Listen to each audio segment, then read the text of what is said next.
30 days without sugar. Transform your health and your life. Welcome to today's episode. If you've ever wondered why sugar feels impossible to quit, why cravings seem to control your mood, your energy, and even your sleep, then you're in exactly the right place. Today's episode isn't about trends or quick fixes. It's about something simple, powerful, and life-changing. We're talking about what really happens to your body when you go 30 days without sugar. Not just what the scale says, but what happens inside your brain, your hormones, your metabolism, your skin, and your long-term health. So get comfortable, stay with me until the end, because what you're about to hear may completely change the way you look at food forever. Most people think sugar is harmless. It's just something sweet, something enjoyable, something we've grown up with. But sugar is not neutral in the body. It actively changes how your systems function. When you eat sugar, especially added sugar, your blood glucose rises rapidly. In response, your pancreas releases insulin to move that sugar into your cells. This process seems normal, but when it happens repeatedly, day after day, meal after meal, your cells begin to ignore insulin's signal. This is known as insulin resistance, and it sits at the center of many modern health problems, including weight gain, type 2 diabetes, hormonal imbalance, fatty liver disease, chronic fatigue, and long-term inflammation. Sugar also affects the brain in a powerful way. It triggers the release of dopamine, the chemical associated with pleasure, motivation, and reward. This is why sugar cravings feel urgent and emotional rather than physical. You're not just hungry. Your brain has been trained to expect stimulation. Over time, this rewiring makes it harder to feel satisfied with natural foods, and it keeps you stuck in a cycle of cravings, guilt, and energy crashes.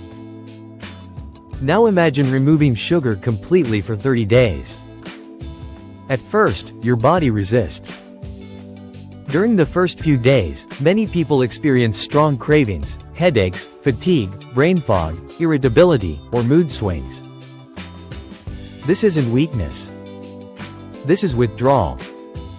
Your brain is adjusting to the absence of frequent dopamine spikes, and your blood sugar is learning how to stabilize without constant sugar input.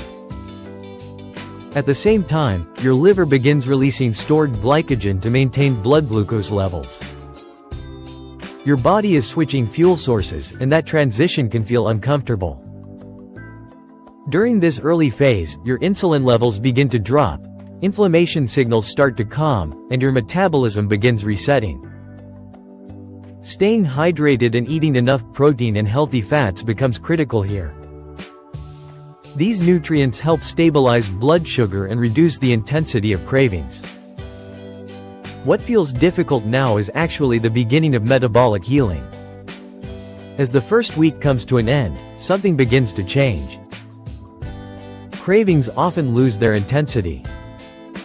Hunger becomes more predictable. Instead of feeling desperate for snacks or sugar hits, you start feeling satisfied after meals. Energy levels even out. The extreme highs and crashes fade, replaced by steady, usable energy throughout the day.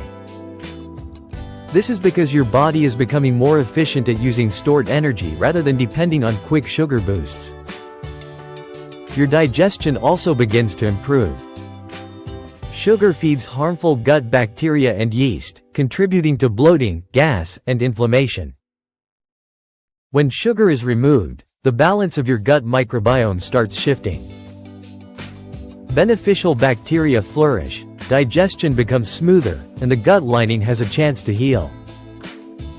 This alone can improve immunity, mood, and nutrient absorption. As you move deeper into the second week, hormonal changes become more noticeable. Insulin sensitivity improves, meaning your cells respond better to insulin and require less of it. This shift encourages fat burning and reduces fat storage, especially around the abdomen. Hunger hormones like ghrelin begin to normalize, while fullness hormones like leptin start working the way they're supposed to. You feel full sooner, stay full longer, and think less about food throughout the day. This is often when physical changes start to appear. Weight loss may begin, particularly from water retention and visceral fat. Inflammation-related puffiness decreases. Clothes fit more comfortably. These changes aren't the result of restriction or starvation, but of your body returning to a healthier metabolic rhythm. By the third week, many people report profound mental and emotional changes. Brain fog lifts. Focus improves. Mood becomes calmer and more stable. Sugar has been shown to increase inflammation in the brain and disrupt neurotransmitter signaling. Removing it allows inflammation to decrease and brain chemistry to rebalance naturally. Anxiety may lessen, and emotional eating becomes easier to control. Sleep quality often improves significantly around this time. Blood sugar instability can disrupt sleep by triggering stress hormones during the night. Without sugar spikes and crashes, blood glucose remains steadier, allowing deeper, more restorative sleep. Falling asleep becomes easier, nighttime waking decreases, and mornings feel more refreshed. As you reach the fourth week, the benefits expand beyond energy and weight. Skin health often improves noticeably. Sugar damages collagen and elastin through glycation, accelerating aging and inflammation. After several weeks without sugar, skin may appear clearer, brighter, and more hydrated.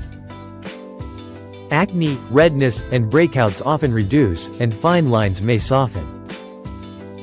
Your immune system becomes stronger as well. High sugar intake suppresses immune cell function and fuels chronic inflammation. After 30 days without sugar, immune responses improve, inflammation markers decrease, and your body becomes better equipped to fight illness and recover more quickly. The liver experiences major relief during this period.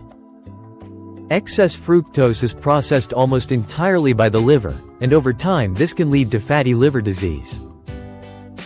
Removing sugar reduces liver fat, improves detoxification pathways, and enhances overall metabolic efficiency. This supports better cholesterol levels, improved blood sugar control, and long-term cardiovascular health. One of the most surprising outcomes of 30 days without sugar happens when people try to reintroduce it. Foods that once seemed normal suddenly taste overwhelmingly sweet. Energy crashes return quickly. Bloating, brain fog, and cravings resurface almost immediately. This isn't punishment. It's awareness. Your taste buds and metabolism have reset, and your body now recognizes sugar for what it is rather than what it pretended to be. Completing 30 days without sugar isn't about perfection or lifelong restriction. It's about giving your body time to reset and heal. Avoiding added sugars while still enjoying whole foods, including fruits, allows your system to function the way it was designed to. Reading labels, prioritizing protein and healthy fats, managing stress, and understanding that temporary discomfort leads to lasting benefits makes this challenge achievable. 30 days without sugar doesn't just change your body. It changes your relationship with food. It gives you back control over cravings, energy, and mood. It restores metabolic balance, supports brain health, reduces inflammation, and helps you experience what real, steady energy actually feels like. Once you experience these changes, it becomes difficult to ignore how much sugar was affecting your life before. If today's episode gave you value, take a moment to like this video, subscribe to the channel, and share it with someone who needs to hear this message. And be sure to visit our YouTube channel for more full-length episodes on blood sugar control, metabolism, and building long-term health from the inside out.